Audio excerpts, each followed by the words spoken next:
20-minute film.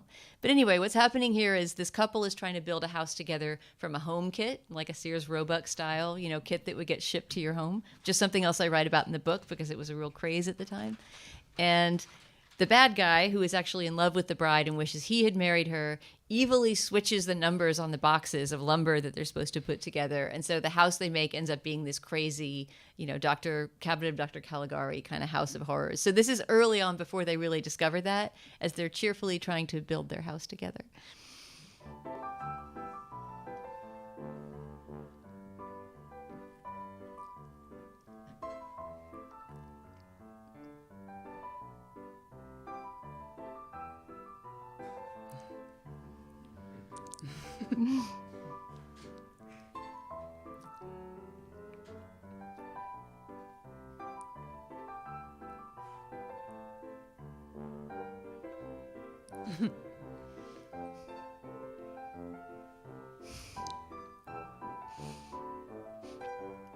All right, that's good. Thank you, Zach. So there's a little bit more ingenuity behind it. They didn't just throw together a really quick stage flat to throw on Arbuckle, but they had to actually build this custom house, and that's something that becomes more and more important as Keaton's career goes on.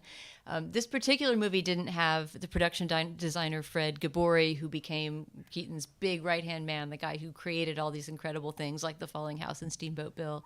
But he was already trying to get, to get into that idea of having these strange custom sets built that did weird, interesting things. And also there, I think you see more character being developed, right? I mean, One Week is really a great movie because it's a movie about the relationship between this young couple and these newlyweds building a house together. It's one of the Keaton movies in which a woman, his romantic lead, has the most agency and power and is really collaborating with him on trying to do this impossible thing of build this crazy house. And she's not just a helpmate, but really a true partner in the action. So she's also a partner in the stunt action, which is something I love about that moment, that they both get a part in the stunt. But now let's fast forward to 1927 when he's making Steamboat Bill Jr. and really taking this gag as far as it can go. And I put a little bit more extra around it so you can see that famous falling house isn't just an isolated stunt, but it's happening in the midst of this whole mad swirl of other stunts.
I'm just gonna let this run a minute because it's so good.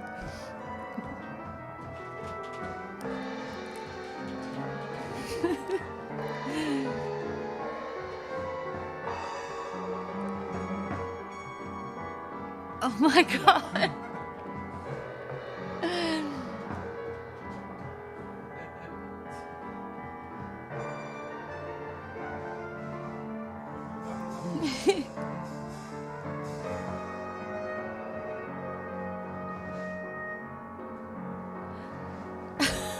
All right, we can stop there.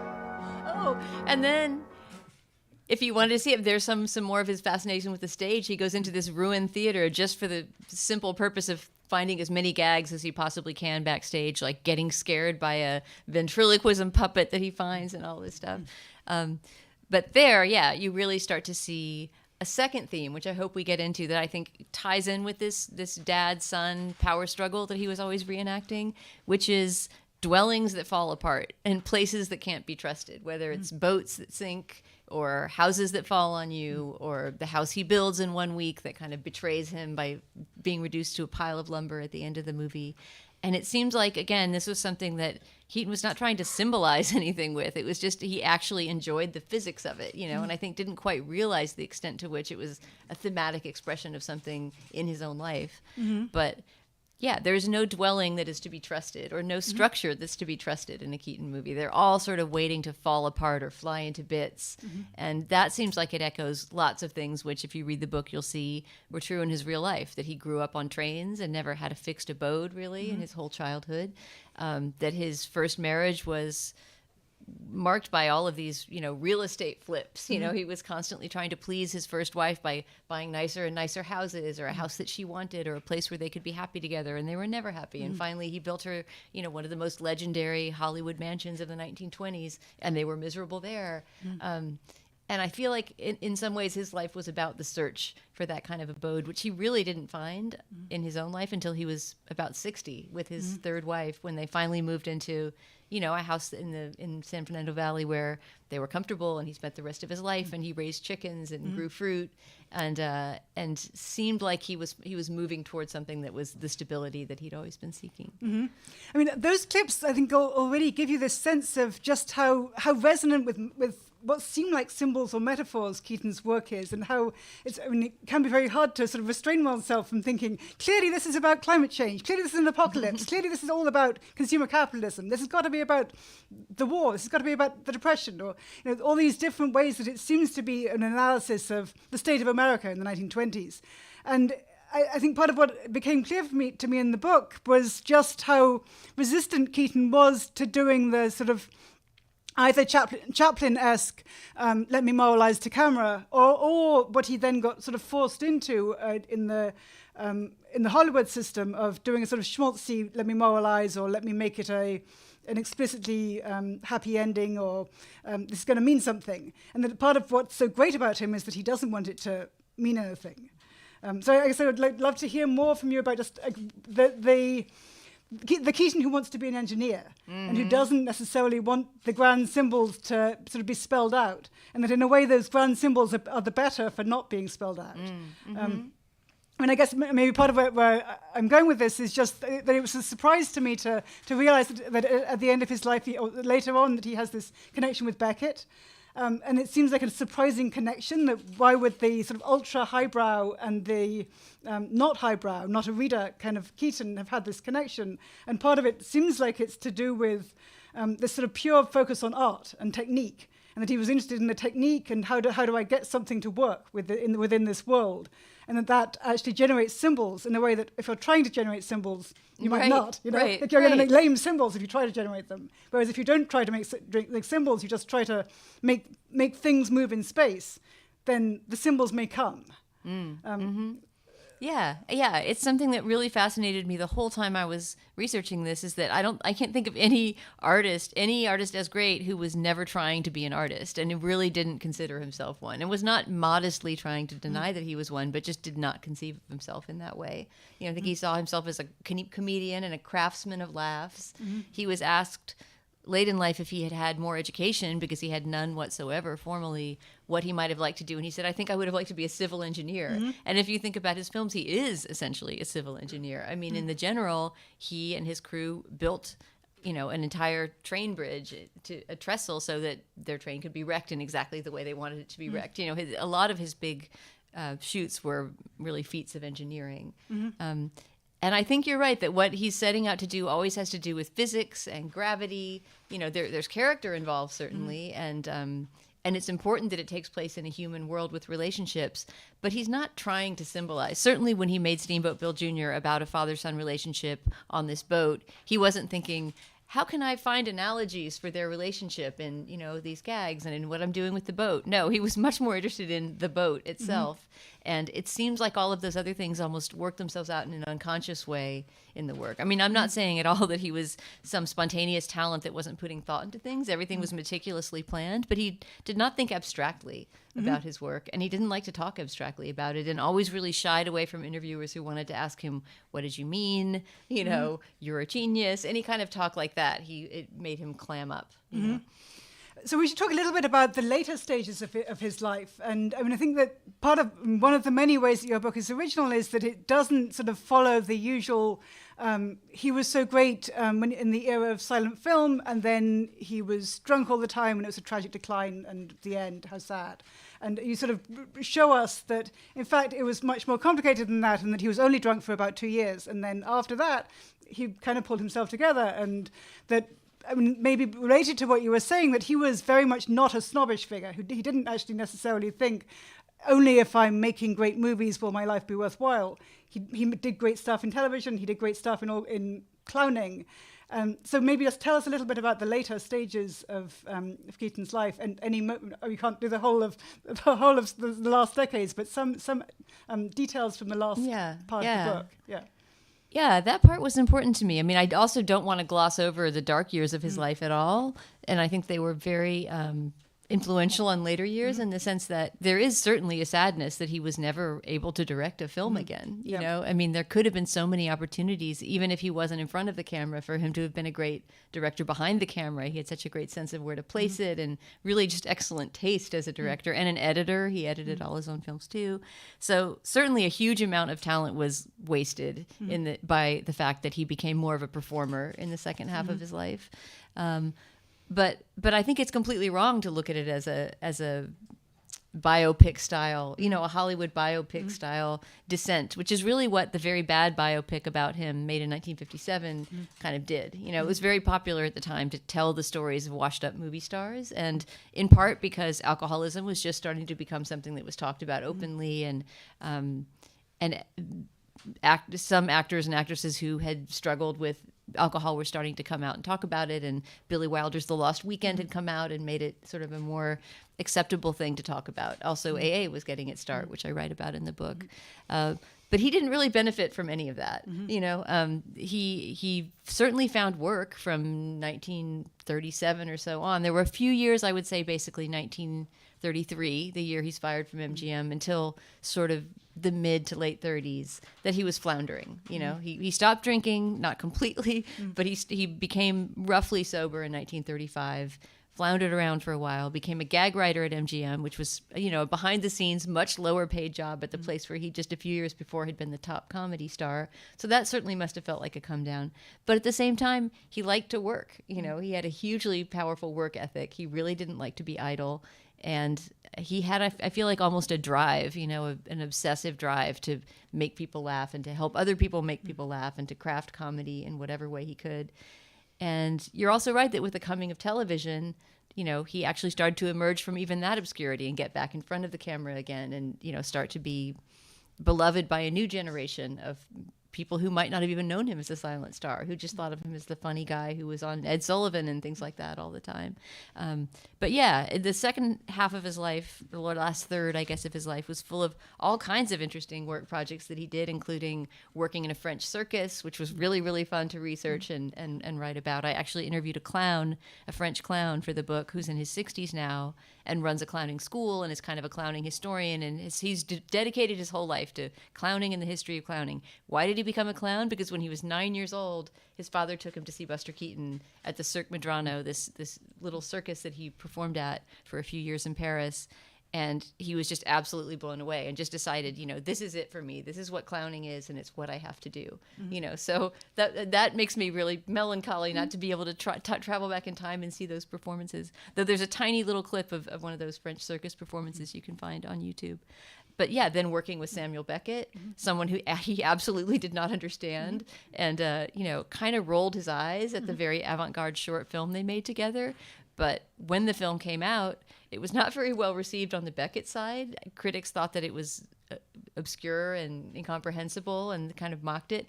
But it was very well received in terms of being a vehicle for this beloved star who everybody was so happy to see again. And there's a story of it being shown at the Venice Film Festival in 1965, just a few months before Keaton died. He didn't know that he was dying at that point.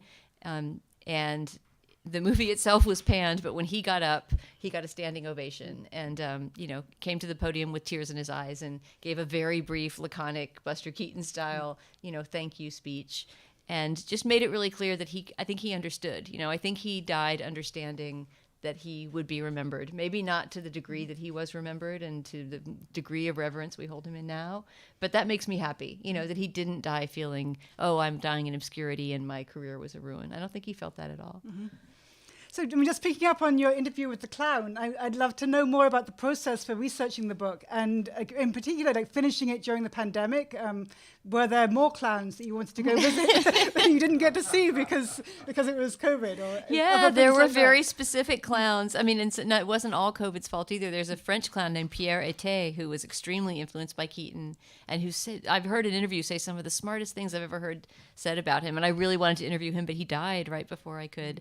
James Caron, who is a character actor who's also a wonderful friend of Keaton's and has such insight when he talks about him in interviews, also died before I could talk to him. But the pandemic is related to that because, when the pandemic came in, all of these things I had planned to do, research trips, even just going to libraries in my own city, and then things like chasing people down for interviews became strangely much harder to do. I mean, not strange that the libraries were closed. We all know why that was, but it was also hard to get through people's publicists when the pandemic started. I wanted to talk to Jackie Chan, the martial artist, comedian who's so influenced by Keaton, who I'm sure would be wonderful to talk to about him.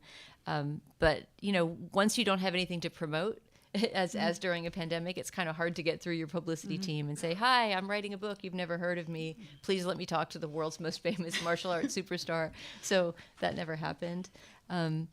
Yeah. And I think I was telling you earlier, when I look at the book, I see this very noticeable seam from the moment the pandemic started and primary research became harder to do. But no reader has noticed it yet, so I guess I got away with it.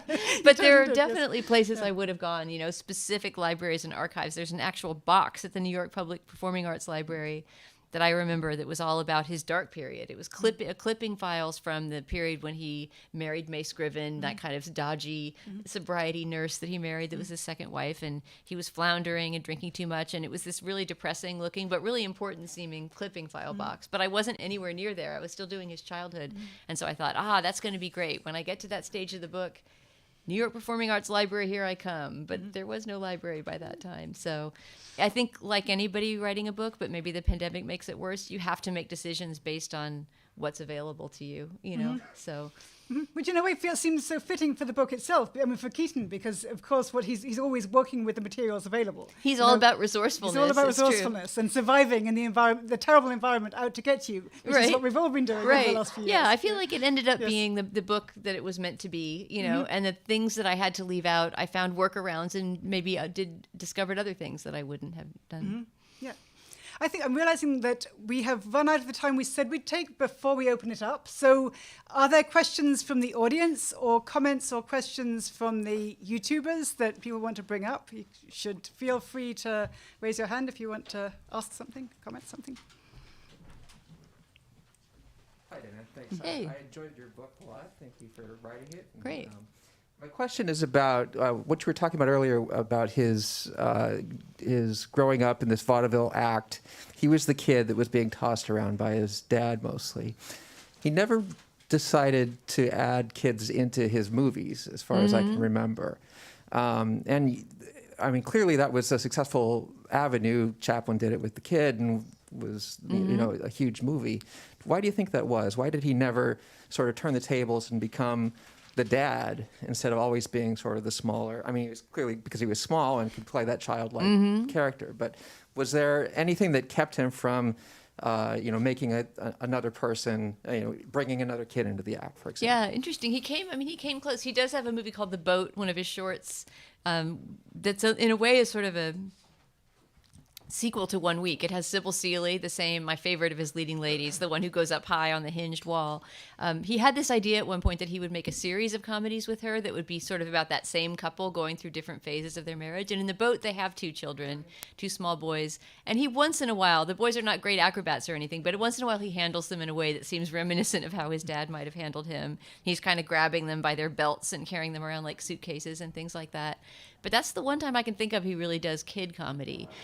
When he was fired from MGM, actually, the next movie on his docket to make was going to be with Jimmy Durante, who they had paired him with as this really unfortunate comedy team that didn't work at all, and with Jackie, I was going to say Jackie Coogan, but it's not. It's Jackie Cooper, who was a 10-year-old child star at the time. So and it was going to be called Buddies. So I don't know what that would have been, but there was a movie in the offing with him kind of palling around with a kid. I agree. It kind of seems like a natural. And I think that I have all these theories about what if he could have kept making movies, but I have a feeling that he might have turned the tables in that way, because Steamboat Bill feels so much to me, and I write about this in the book, as kind of tying the knot on a certain set of anxieties about fatherhood and sonhood. It seems like it's resolving some of those conflicts in a way, and that he might have been ready to cast himself as the father in a movie, but he never did.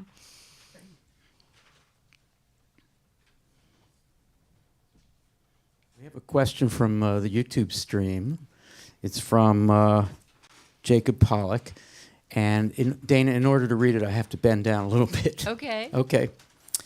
The book says that Robert Sherwood's review of Keaton's Three Ages pushes film criticism in a new direction, and he brings events outside the theater to bear on his experience inside it.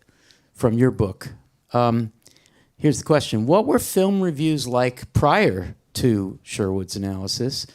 And then looking to today, how do you review a film? Are you like Sherwood, who uses themes and events from outside the movie to write a review? There's a lot to answer there. Pick anything. Mm-hmm. Yeah. Well, in answer to the first question, not to send you all to the store to buy the book, but I talk about exactly that, about what film criticism was like before, not just Sherwood, but James Agee and the other critics I write about who, kind of made film criticism what we think of it as now, which is, I've heard many critics say this, is when you're writing movie reviews, you're kind of writing about the whole world, right? Movies are about the whole world. So, you're folding in your knowledge of things from outside. And I don't think anybody now would really flock to reading a film critic who only locked themselves inside writing about movies in relation to other movies, right? The whole idea is that you're a thinker and you're thinking through movies. But that wasn't always the way film criticism was. And so I trace that genealogy a little bit in my book and talk about how before the 1920s, which is when Robert Sherwood, this great critic for Life magazine,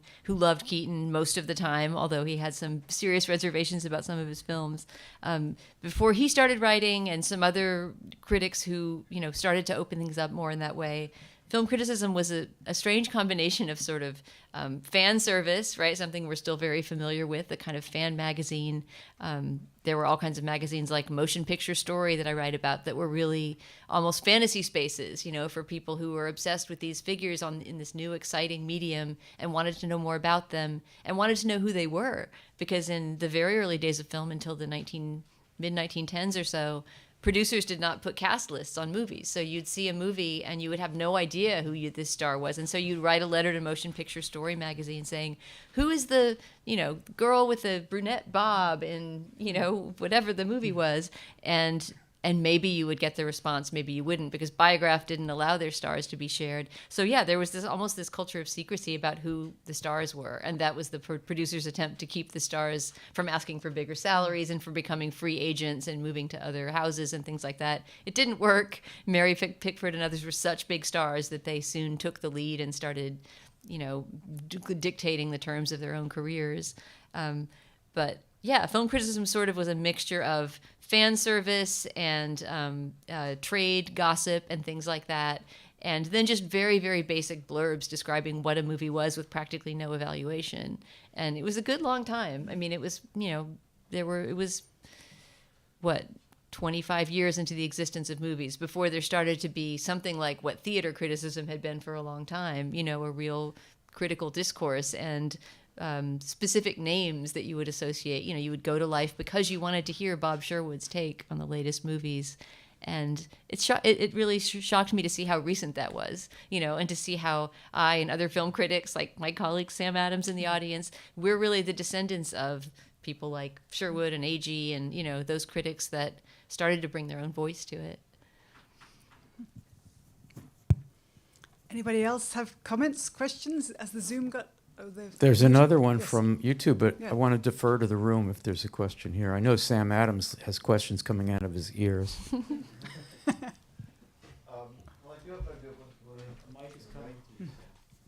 Dan, thank you for this, by the way. I was curious just because you talked about Keaton really pushing the idea of his films like not being interpreted. Like this is everything that is up there is on a screen, which, as you point out, is exactly like the opposite of what a critic does. Were there moments or films where you felt inclined to want to respect his wishes, or was that something you kind of struggled with writing the book? Like, not wanting to overinterpret, you mean? Or like, boy, Buster would, if Buster could read this, he would just be like. I mean, I don't think it kept me. I'm a critic, so I can't help it. Like, I don't think there was a moment that I thought, I'm not going to interpret this because he wouldn't like it. But I certainly often felt, I mean, and I think this about all the reams of scholarship that have been written about him in a way that he probably wouldn't care about very much of any of it. You know, he might be happy for the publicity, and he does kick off his memoir, his autobiography, by saying something nice about Bob Sherwood. You know, something that Bob Sherwood said about him, where he compares his face to Lincoln and says it's one of the great American faces. And he starts off with this sort of abashed tone of like, well, that was an awful nice thing of him to say, or something like that. But he also says somewhere, and I think this is quoted in the book, he says, you know, I grew up reading notices and vaudeville papers and things like that, and this critic likes you and this one don't, so that's that. You know, I think he was pretty indifferent to discourse about his movies and was kind of bemused in general by like intellectual, you know, gabbery. Like when his wife Eleanor read Waiting for Godot, because she read all the scripts that he was offered before giving them to him. She was sort of like his reader, you know, to let him know whether it was something interesting. He was offered a part in Waiting for Godot, a perfect part for him, Lucky, the character who's brought on stage, you know, with a rope around his neck and barely says a word, and then at the end has this kind of nonsensical discourse. It would have been an incredible part for him. But Eleanor read it and said, this makes no sense. I have no idea what this is about. And so he didn't do it. You know, so there are moments where it's sort of like, you know, if there had been somebody in his retinue who had maybe had a little bit more education and had seen how, as you were saying, the highbrow and the lowbrow come together perfectly in him, he might have had the chance to do that role, and it might have kicked his career off in a whole new direction. We have 2 questions from the YouTube watchers. Do you want both at once, or should we do one at a time? I'm afraid I won't remember the first one anymore. I think you'll remember both of these, but I'll do Okay. one at a time. Lori Jensen writes, do you see similarities between Keaton's transition to MGM on one hand, and on the other, modern independent filmmakers, quote-unquote, selling out to studio system? Could he have continued on making his own movies without a major studio? Mm-hmm. I mean, the answer to question 2 kind of answers question 1. Like, I don't think it can be seen as that analogous. I mean, if there was somebody who knew more about the industry and how independent film works now, maybe they'd correct me. But he didn't really have a choice in a way. You know, I don't think you can think of it as selling out exactly, because it was just the direction that the economy of film production was moving in at that moment. You know, the transition from silent to sound, and I hadn't really realized this until researching it extensively, was so violent. It was an incredibly violent period in film history, and as a result, in a lot of people's lives, you know, in all of these whole fields and careers that had existed for decades because of film suddenly ceased to exist. For example, musicians, you know, who were like orchestras and pianists who accompanied films were suddenly out of work, you know, and musicians' unions were in a complete tizzy because they couldn't get jobs anymore. So that's a whole career that disappears at that time, you know. And film theaters had to be rewired for sound, which was a hugely expensive undertaking. So there was a long period where Hollywood was desperately churning out these sound films that everyone wanted, and most theaters in the country couldn't show them and were trying to get bank loans in order to show them. And meanwhile, the Depression was starting, so they couldn't get the loans. And it was just a brutal time. And so lots of careers, not just Keaton's, were very negatively affected by it. So the reason he moves to MGM, and this is like, it can get covered in more nuance in the book, but it wasn't because he sort of decided, I want to make more money now and work for this studio. It was more like, independent production is not viable anymore as a model. Your producer is dropping you and all of his other independent companies that he finances, and you need to be placed, you know, in some kind of contract player position at a studio. And he was placed at MGM, which was the probably most successful and poshest, you know, like the softest landing place he could have gotten. But it still turned out to be a tragedy for him because they just didn't understand his comedy and gave him no freedom to create it. Again, I defer to the room if there's a question. All right, and so we'll go to that another question from the YouTube audience, which is, by the way, loving this session. Yay, YouTube audience. Rich Madden writes, I was surprised to read that Buster had his father in his films. How did Buster and his father rekindle their relationship? I'm up to chapter 22, says Rich in parentheses. Sorry if you explain it later in your great book. Oh, thank you, Rich.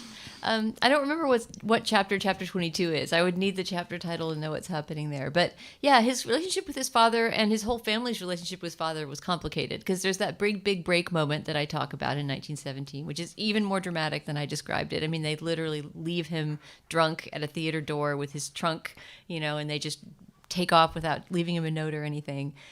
But his parents never lived together again after that, I don't think, as man and wife. But they reconciled to the extent that they saw each other. Eleanor Keaton, Buster's widow, talks about how his father would come over for holidays or dinners or things like that. His father also stopped drinking sometime in his, not exactly clear when, but probably sometime in his 50s. He hooked up with a Christian Science lady, as they called her, who didn't believe in drinking.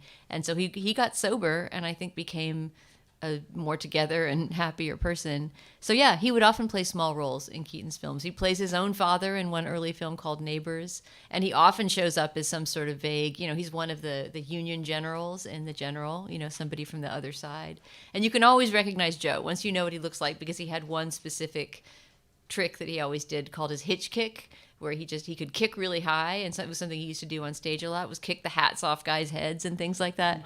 So if you know that Joe is in a movie and you want to see who he is, just watch for the tall, rangy guy who at some point, does some kicking stunt, and that's Joe. But it seems like by the time Joe died in 1946, they were reconciled, they weren't estranged or anything like that, but he was much, much closer to his mother as an adult, and in fact lived with his mother for long stretches as an adult, whereas his father was kind of doing his own thing.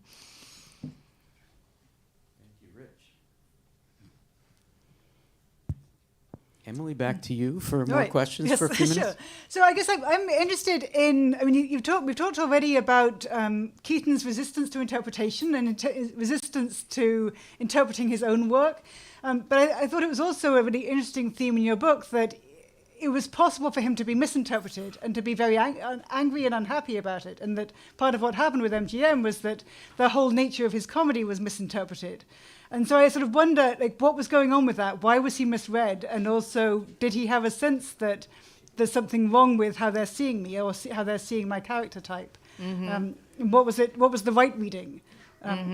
He certainly had a sense. Yeah. I mean, if you read his memoir, he says over and over, this was the wrong vehicle for me. I should never be in a forest. They should not have picked this property. I begged them not to do it. I mean, I think, even though he was not analytical, he was kind of a critic in the sense that I think he grew up seeing all kinds of entertainment, right? I mean, he grew up as a child watching everything from juggling acts to bicycle stunts to elephant, whatever. I mean, he had a broad sense of what entertainment was and what worked on stage and on screen. And he knew that what was happening at MGM was, a miserable place, not just for him personally, but just that he was producing miserable movies. But because those movies did well financially, which is, I think, one of the most humiliating things of all about that period, it's not like he was a broken down drunk making terrible movies that were failing. He was a broken down drunk making terrible movies that were succeeding, which must have just been an extra twist of the knife of humiliation. But it kind of is a mystery to me why they had such a hard time finding vehicles for him. It really makes the creative team at MGM look extremely disconnected from what they were doing. Why did they hire him? Why did they think he was funny? To hire someone and then just so completely misunderstand what kind of things to put them in and sort of how to further their career. It was almost as if, I say this in the book, if there had been a team of people specifically designed to sabotage his career at MGM, they could not have done a better job than the things that they chose to put him in, which interpreted all of the greatest strengths of his performing persona as weaknesses in a way. I mean, the side of him that was always kind of the schlemiel, the little guy who was getting picked on, they sort of turned it into, that he was a patsy, like he was a dumbbell who was, kind of getting beaten up by people, and they're really painful to watch because he is sort of like a rag doll. And in one movie, Free and Easy, that I write about, plays a literal marionette. He does a dance on strings, and it's just, again, such a perfect metaphor, although nobody engineered it to be a metaphor for what his position was at MGM at that time. So I can't point to any one villain and say this guy or this team of people didn't get him. Certainly Irving Thalberg, who was, very powerful producer there and who wanted him at MGM, thought he was hilarious. He thought The Cameraman, the first movie Buster made at MGM, that was very much a him kind of movie, that very much flowed from his sensibility, was hilarious. And The Cameraman was shown, I write about this too, for decades at MGM as a model of what a comedy could be. So even after he had been fired ignominiously and had long left the company, when they hired new gag writers, they would say, we'll show you a funny movie, The Cameraman. And when we watch The Cameraman now, it's missing about 3 minutes of footage because MGM wore it out. They wore the printout from showing it so many times. So there's just a lot of cruel irony in there. And some of it, I guess, just has to do with changing tastes in the time of the Depression. And sound comedy was very different than silent comedy. And people wanted verbal gags. And, just it was suddenly a different style and people's tastes had changed. I guess I'm thinking partly about the why was Keaton never in the father role thing, and relating that to how his name as the patsy guy was Elmer, but then he gives that name to his dog, and he's sort of the loving father to the dog, and it still seems as if he's sort of trying to create some different relationship with this self that's become. The mistreated dog can be the beloved dog. Yeah, the Elmer thing is very curious. Yeah. And I wanted to have, this was a chapter that sort of fell by the wayside because I could never quite figure out how to frame it, but I wanted to have a whole chapter about Keaton and animals because he loved animals in his personal life. He made a lot of movies with animals, right? And The Cameraman, he has a monkey that rides around on his shoulder for part of the movie, and he has a whole film called Go West that's just about his love affair with a cow, basically. Like, he doesn't want this beautiful cow to be slaughtered, and so he does everything to keep her from going to the slaughterhouse. So animals were very important to him. Wait, now I've lost my train of thought. What was your question? My question was how does his naming of the dog relate Elmer to the whole, dog. Right. Yeah.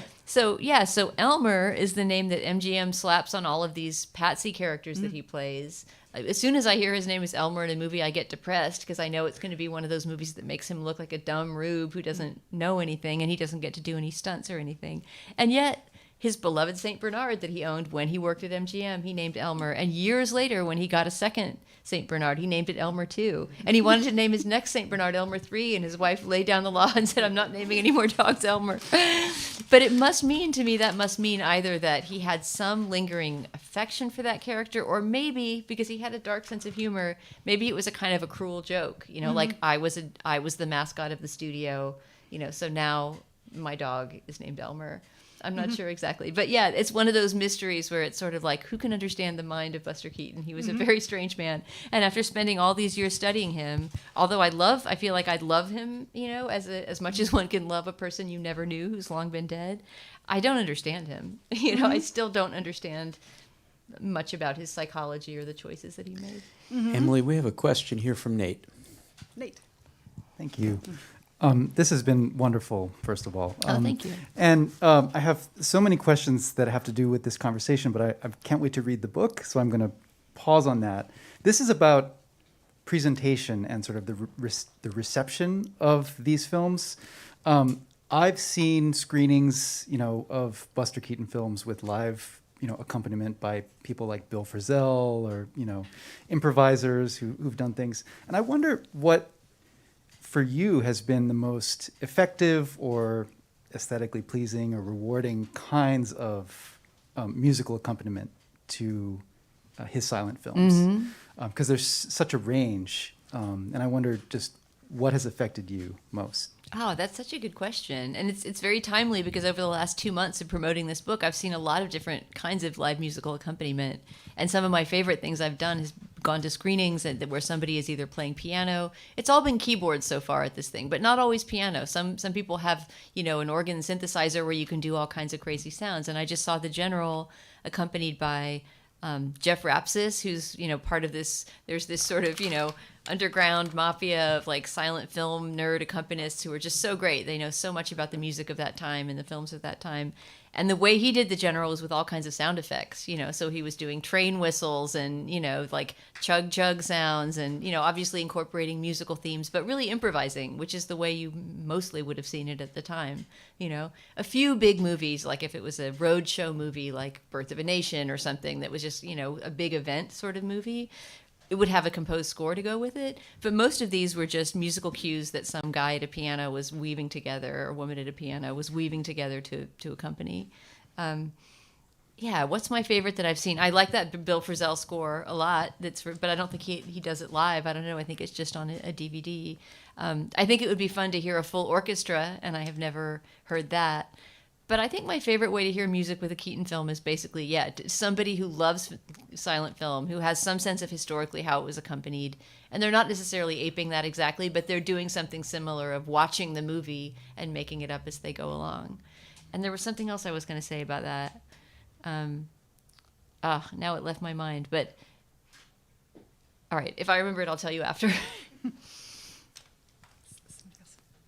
Yes. What I was sort of curious about is, did Buster Keaton have any relationship with cartoons? Strong opinions? You just see so much like nth degree abstraction where, he pushes the limits of reality and the next step is a cartoon. Mm-hmm. Did he hold opinions on it? I don't know that he talked about them much, but this is another chapter that fell by the wayside. I thought about writing about the growth of the comic strip, the newspaper comic strip at the turn of the century, because that also almost completely accompanies his childhood. I think that maybe the first Hearst newspaper that ran a comic strip was 1903 or something like that. So he would have been a young child growing up and like reading the funnies. And in fact, when he was in his teens or so, his father, Joe Keaton, got offered. Some film producer came to him. I think it might have been Hearst, William Randolph Hearst, who was, his papers had some of the first funnies in them. And they wanted them to do Life with Father as a movie, which was this long-running comic strip that had a part that would have been perfect for Buster, of this sort of layabout son, the kind of rich twit that he played sometimes, like the guy who didn't know how to do anything. There was a character just like that would have been perfect for him. And the dad was a sort of Irish drinker that would have been perfect for his dad. It was a great casting idea that the three Keatons would do Life with Father. But Joe Keaton turned it down because he hated the movies at that time and thought, they were taking over vaudeville and they were just the useless flickers. He had all kinds of scorn for them. So that never happened. But I'm sure that Keaton was a reader of the funnies. I mean, there's a couple of anecdotes in his personal life, like in his date book, which you can go look at the Academy Museum, where all his papers are and stuff. He would draw little cartoons sometimes. And I think that those cartoons, these little kind of stick figures that he drew, were based on, I'm not going to remember the name of the guy at the time, but they were based on a comic strip of the time. He would sort of copy those little figures. And then there's a stop motion animation moment in one of his movies in Three Ages. There's a moment where he's a caveman and he rides on a dinosaur, and the dinosaur is sort of a stop motion, like Gumby dinosaur.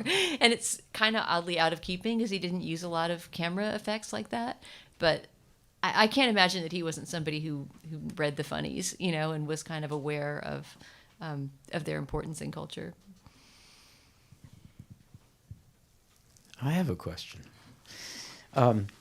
Those of us who listen to the Slate Culture Gab Fest have heard you, not too often, but often enough, refer to the making of this book along the way. And I have the impression that you feel it's a really hard thing to do, to write a book. And I think those of us who've written books totally agree. It's a really hard thing to do. This is an obvious question, but I think we would really benefit from your response to this. So you write relatively short pieces. You write them on short deadlines. You're really, really good at it. The film reviews are amazing.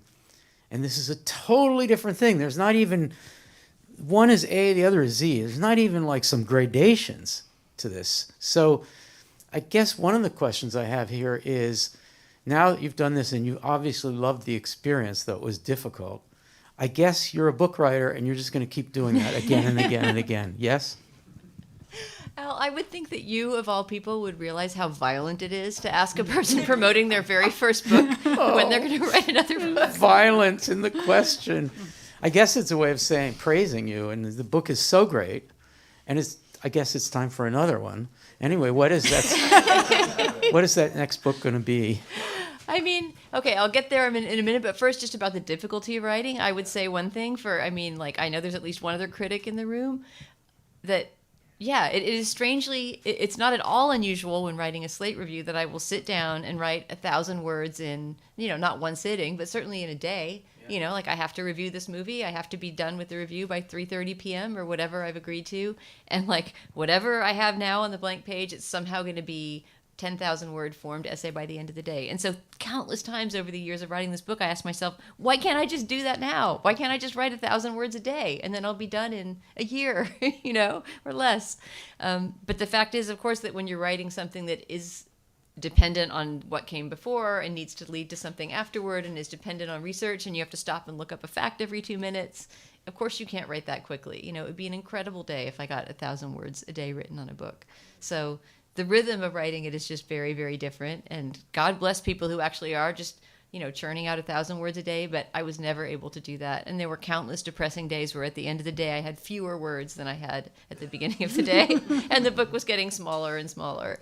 So, yeah, definitely much, much harder than I thought, but much more rewarding than I thought, And really, with all love to Slate and the joys that I've had writing on movies there, the best and most rewarding experience I've had as a writer, especially when it comes to the reception.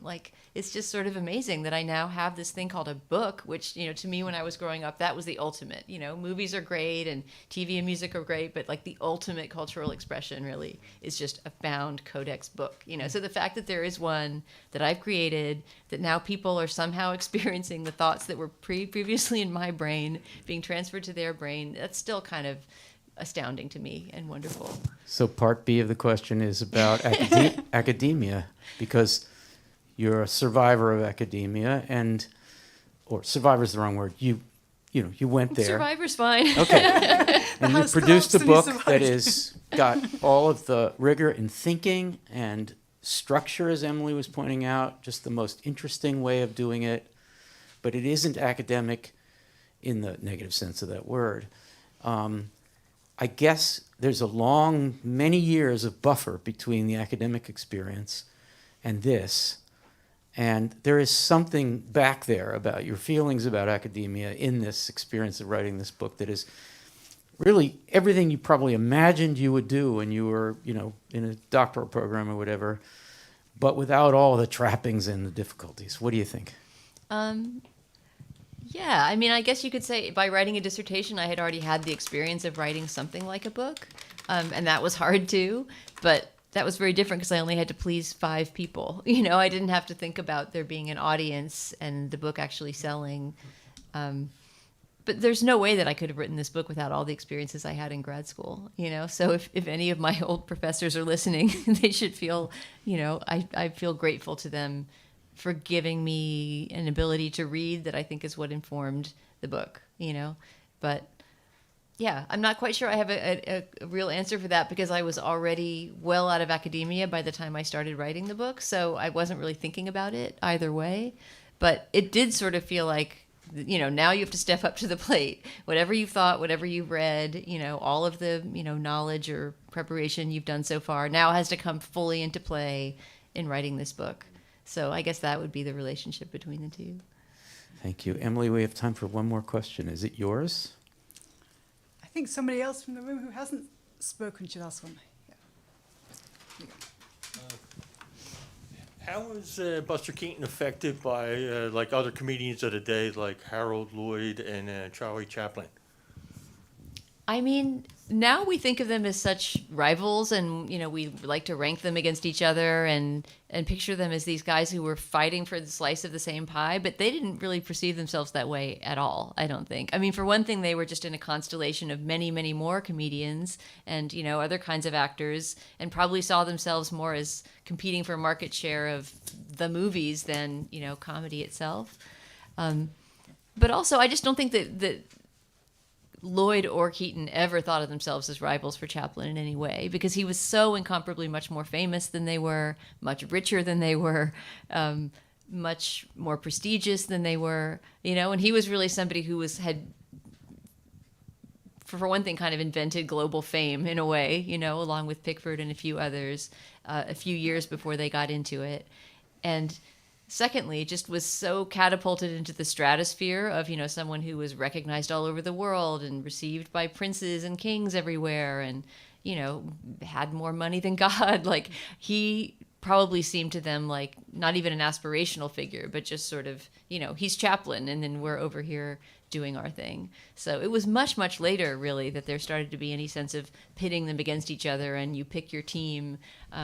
They weren't personal friends, any of the three of them, but they weren't enemies either. And Keaton did tell a story that when he was on the verge of signing with MGM and about to make what he called the greatest mistake of his life, that both Chaplin and Lloyd came to him and said, "You shouldn't do this. You shouldn't sign this contract because, you won't be able to trust your judgment and they won't listen to you," and all the things that did end up happening.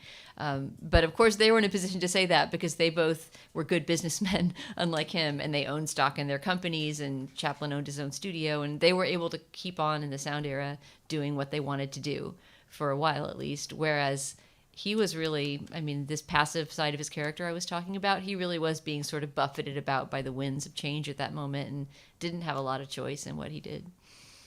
Thank you. We have on the other side of this wall, we have a yummy reception, food and wine. So we hope that you will hang out.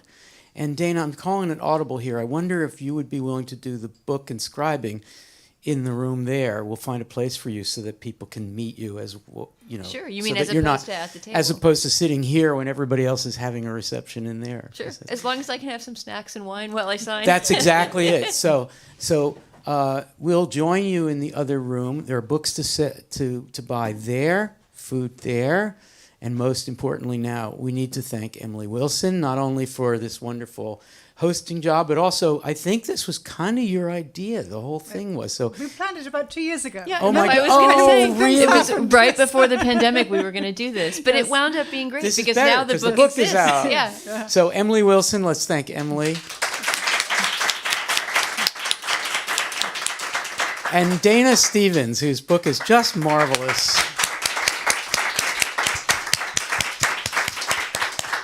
So we will see you in the other room. Please hang out with us. Thank you again. That was awesome. We got to everything pretty much.